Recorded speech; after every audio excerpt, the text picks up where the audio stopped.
Hello mga langga, for today's videos. Ito talagang walang mga merienda, mga langga, walang pangkapi. Kaya nag-ano dito, nakatingin na lang dito. Nagkapi ka na, tay?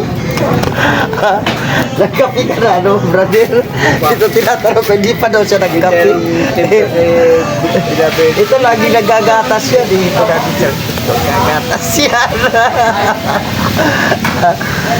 Nagre-ready pa kasi sila sa loob. Ayun, oh. Doon pa sa loob yan sila. Nag-iinit pa ng tubig. Ang tagal kumulo. Anong oras na to? Mag-aala 6. Ayan, oh. Ganda ng ano lang ito. Parang uulan. Kasi dito madilim. Tingnan mo mga langgan dito. Madilim. Tapos pagdating dito, inanuhan ng sunset. Ayan, oh. Sunset na panghapon. Anong tawag nun, mga langga?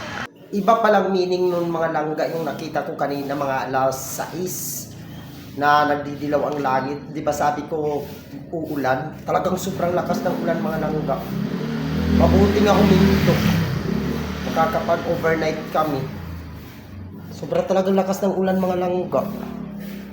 Yun na pala ang meaning nun. Kaya natataka ako nung sunset niya kanina. Tapos dito banda sa amin sobrang